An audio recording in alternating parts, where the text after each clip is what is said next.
Les chouchous, les loulous, mes amours de toujours. J'ai démarré ma relation d'amour avec vous sur YouTube et je pense que je la terminerai également sur YouTube, très fatigué récemment par l'épreuve TikTok. Alors ce soir, sur cette chaîne Mémoire marocaine, je veux partager un moment de délices avec vous, les délices de la vie. Les délices de la vie, on les trouve souvent dans la simplicité. Quand on découvre la simplicité alors qu'on vit très compliqué, on est attendri par la beauté de la simplicité. Et c'est pour ça que je suis tombée follement amoureuse de, de ces textes qui sont contenus dans un livre dont je vous mettrai bientôt le lien internet pour que vous puissiez l'acheter, l'avoir, l'offrir aux gens que vous connaissez et que vous voulez absolument, auquel vous voulez absolument communiquer ce feeling juif marocain, unique au monde. Merci à Jokakon de l'avoir écrit comme ça et sur la ville de mes aïeux, Souera. Alors ce soir, on va lire l'adieu à Titi. Titi. Cette amulette que je porte à mon cou, il parle d'une amulette. Ce sont nos grands-mères et nos mères, quand on partait quelque part, qui disaient شي حاجة avec الشبة والحرمل باش ما تضربناش العين.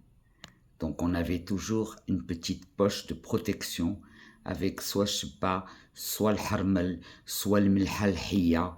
Et c'était une protection tout à fait naturelle et d'ailleurs qui a été souvent vers une très mauvaise interprétation de la chose. Non.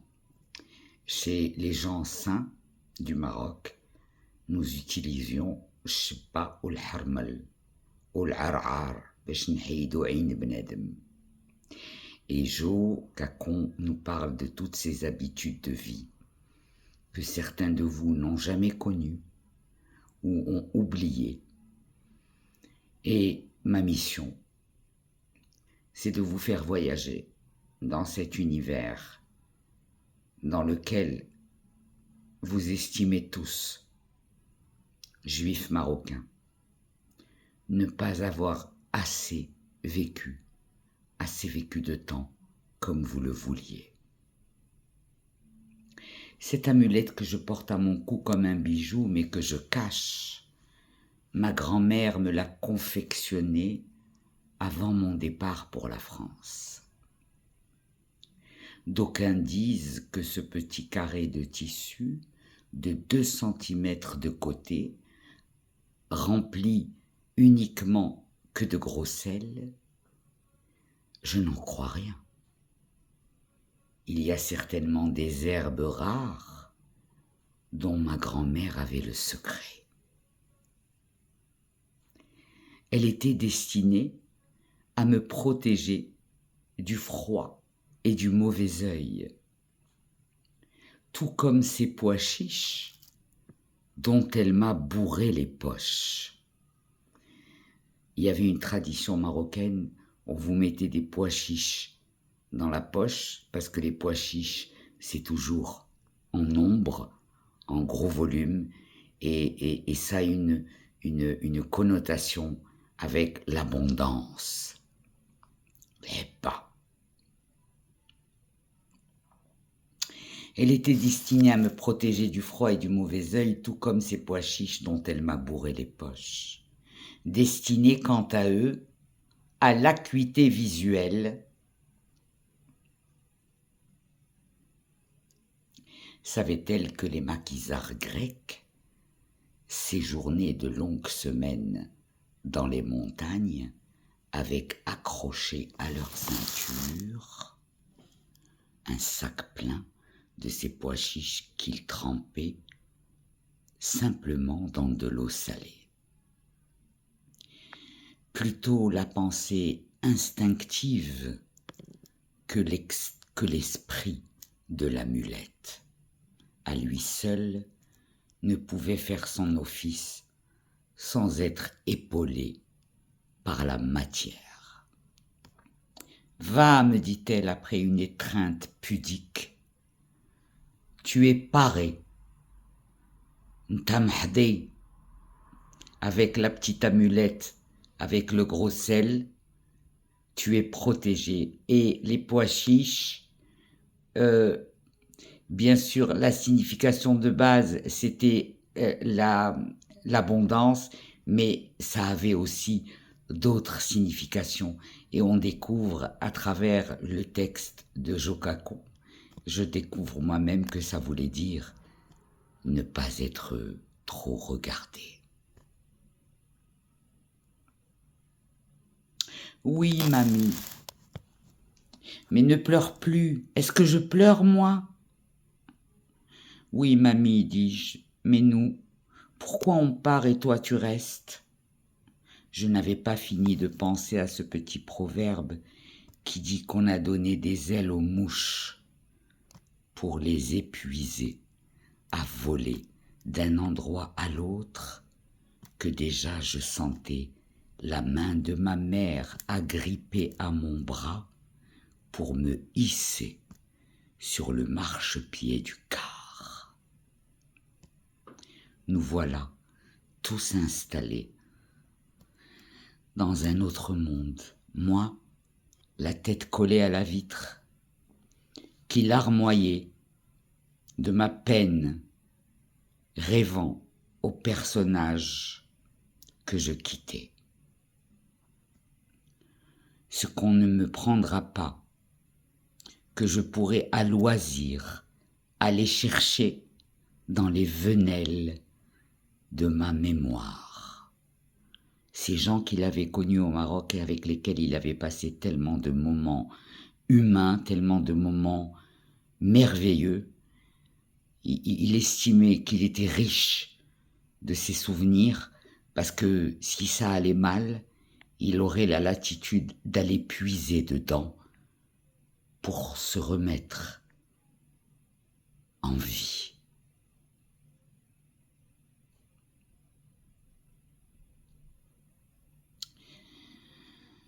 À commencer par Titi, à qui je n'ai pu faire mes adieux. J'appelais Titi en bas de sa fenêtre quand Stella apparaissait à sa place. Une stratégie de sa mère cherchant à placer d'abord la plus âgée.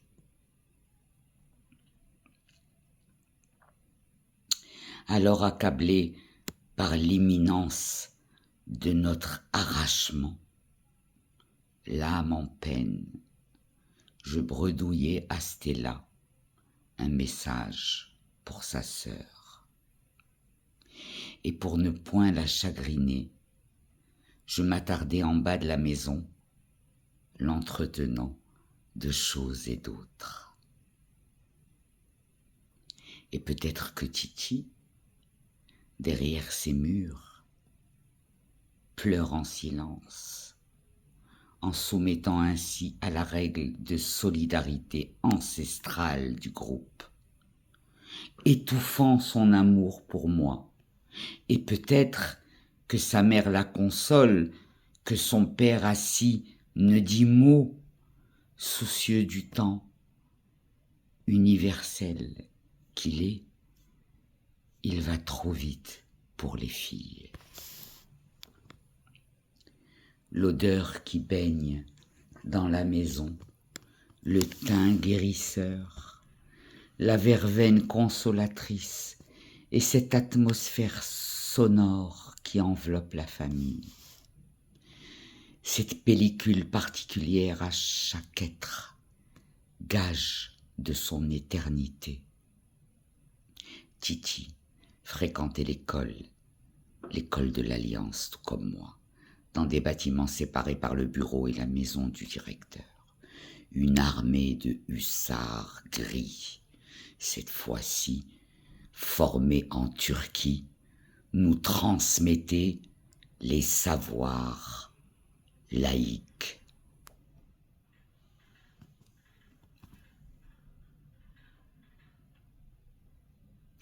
Je la voyais rejoindre la cantine à midi, et je rêvais d'être pauvre pour l'accompagner. Je voulais partager ces grosses tranches de pain blanc souple, comme un accordéon, coupées d'avance, posées à l'entrée, cadeau de ces dames du Joint American pour venir en aide aux habitants du Mela. Titi a eu le temps de m'apprendre le tricotin. Dans cet espace de temps si court où nous marchions ensemble à la sortie de l'école, elle continuant tout droit pour rejoindre son ghetto et moi tournant à gauche pour longer la mer jusqu'au consulat d'Angleterre qui était devenu notre maison. Chaque saison amenait son jouet. Après le tricotin, c'était le sifflet dans des noyaux d'abricots, les noyaux d'abricots, sur lesquels on avait auparavant pratiqué des trous. Vous vous en souvenez tous, hein, nos amis de classe. Waouh, dans quoi nous plonges-tu, Jokakon? C'est une immersion dans ce que le juif marocain aime de plus dans sa life. C'est la partie de sa vie au Maroc. Comme un roi, comme un pacha, comme un prince, même quand il était pauvre. Juste parce qu'il était considéré, quel que soit son capital bancaire.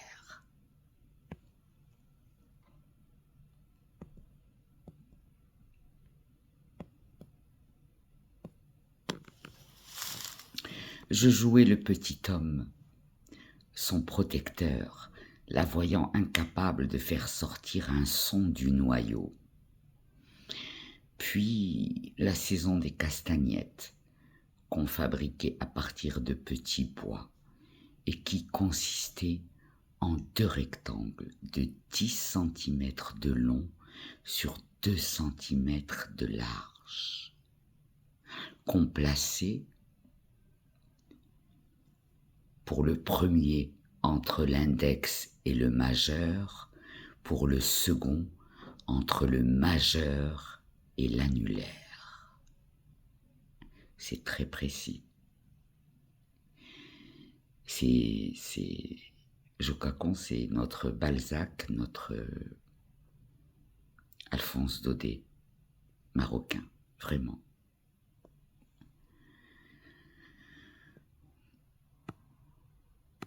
Il s'agissait ensuite de faire vibrer la main pour essayer de faire sortir des percussions harmonieuses et en cascade comme les gitanes qui accompagnaient la kermesse pour attirer le joueur à la grande roulette. Lorsque le chanceux gagnait une peluche ou une poêle à frire, on entendait hurler le forain. « Il a gagné! Il a gagné !» C'est à ce moment-là que revenait sur scène la gitane, qui faisait tournoyer les jupons de sa robe tout en faisant vibrer ses castagnettes, et après ça, elle s'en retournait dans la coulisse jusqu'au prochain gagnant. J'espère que vous lisez avec moi la joie de vivre qui est décrite dans ce texte, c'est juste la joie de vivre.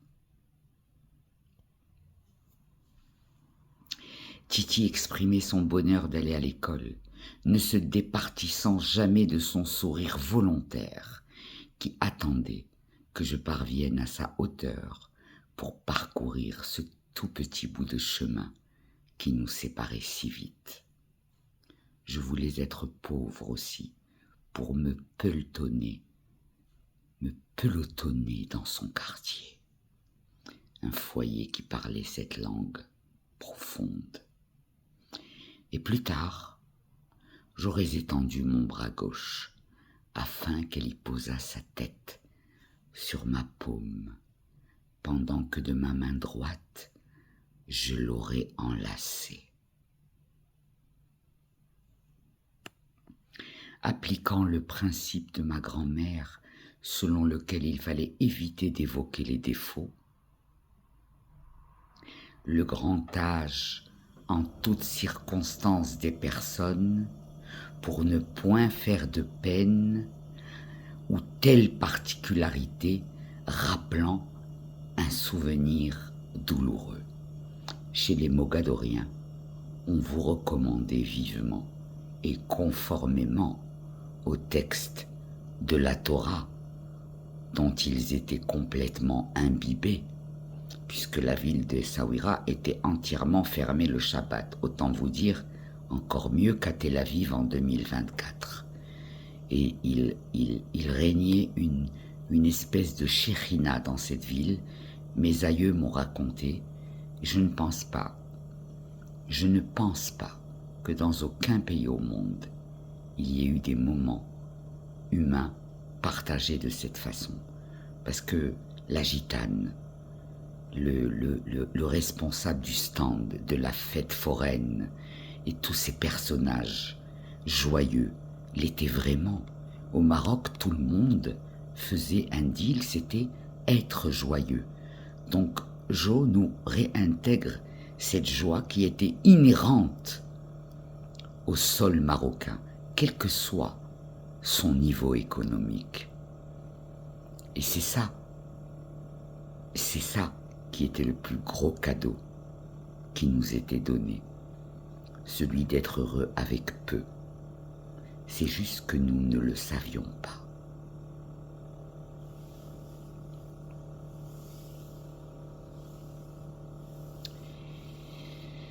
J'eus l'impression que j'avais fait oublier à Stella que je venais de dire au revoir à sa sœur. Je l'entretenais de choses et d'autres, m'enquérant de la santé de chacun, du moins le premier cercle familial.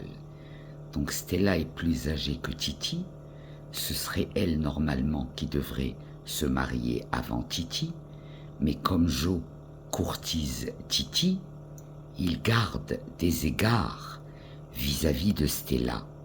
Et ça, c'est du pur savoir-vivre mogadorien.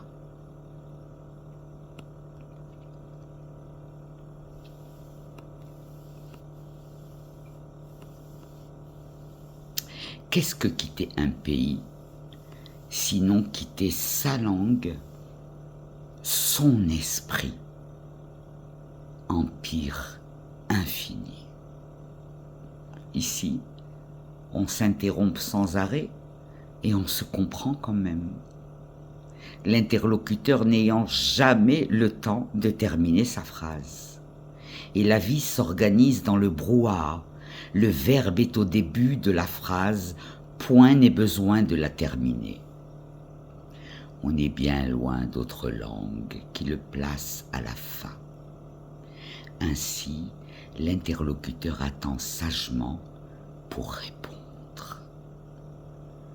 Comme avant un jeûne, je m'imprégnais goulûment des personnages de cet univers clos,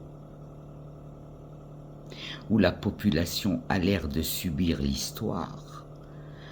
Ah non, suant sous des fardeaux, patient dans la lenteur de cette dernière, mais jamais avare de bons mots, comme pour refuser la fatalité, répétant « tout ira bien ».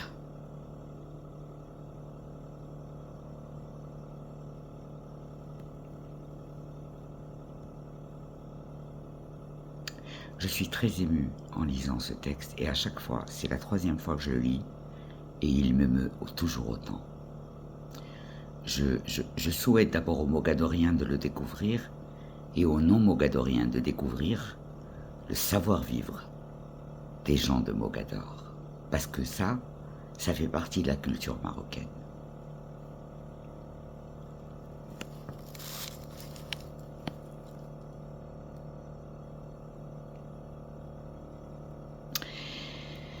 comme avant un jeune, je m'imprégnais goulûment des personnages. Il savait qu'il n'allait pas les voir de sitôt, il s'imprégnait d'eux, de cet univers clos. Il avait vécu entre ces gens. Et c'est tellement ça.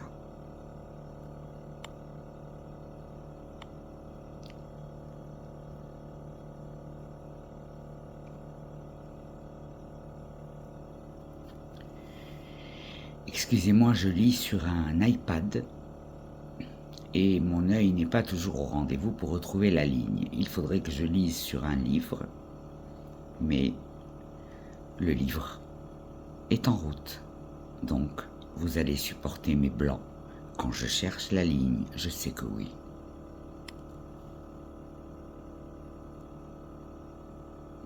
Et la vie s'organise dans le brouhaha. Le verbe est au début de la phrase. Point n'est besoin de la terminer. Ça veut dire coller. On n'a pas besoin de dire plus pour interpeller l'autre. Il sait qu'on l'appelle et c'est extraordinaire. Ça n'a l'air de rien comme ça, mais c'est un langage de communication qui n'a pas du tout été retrouvé dans les pays d'Europe. Mais alors pas du tout.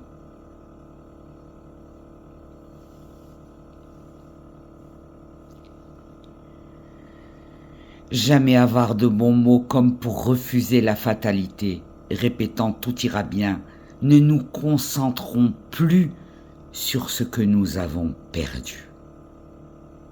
À commencer par le vendeur de tripes au cumin, sa marmite posée sur une chaise.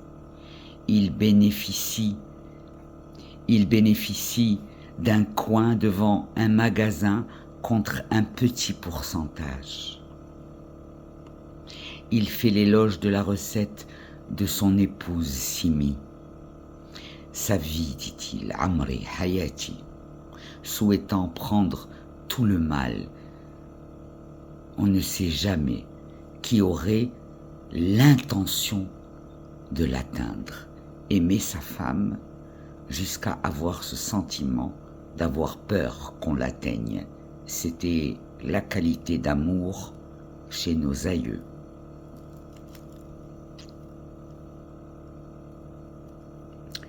Il n'y avait aucun couple dont l'un essayait de massacrer l'autre, ça n'existait pas, et surtout pas à Souera. Nous avons découvert tous ces avatars de la vie après l'Europe, mais au Maroc, c'était très rare. Un avatar, c'était un scoop. Bien. À commencer par le vendeur de tripes au cumin, sa marmite posée sur une chaise, il bénéficie d'un coin devant un magasin contre un petit pourcentage. Il fait l'éloge de la recette de son époux Simi. Sa vie, dit-il, souhaitant prendre tout le mal, on ne sait jamais, qui aurait l'intention de l'atteindre.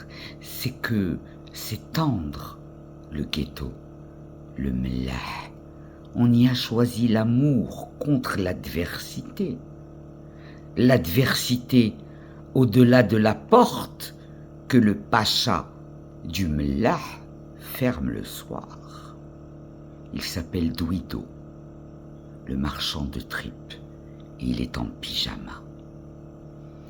Comme toutes les natures tenaces, il n'a aucun sens du ridicule. Et c'est sur cette note de Douido que je vais couper cette vidéo qui vous raconte cette séance d'adieu à Titi que je vais reprendre dans une autre vidéo pour vous donner l'envie d'écouter la suite.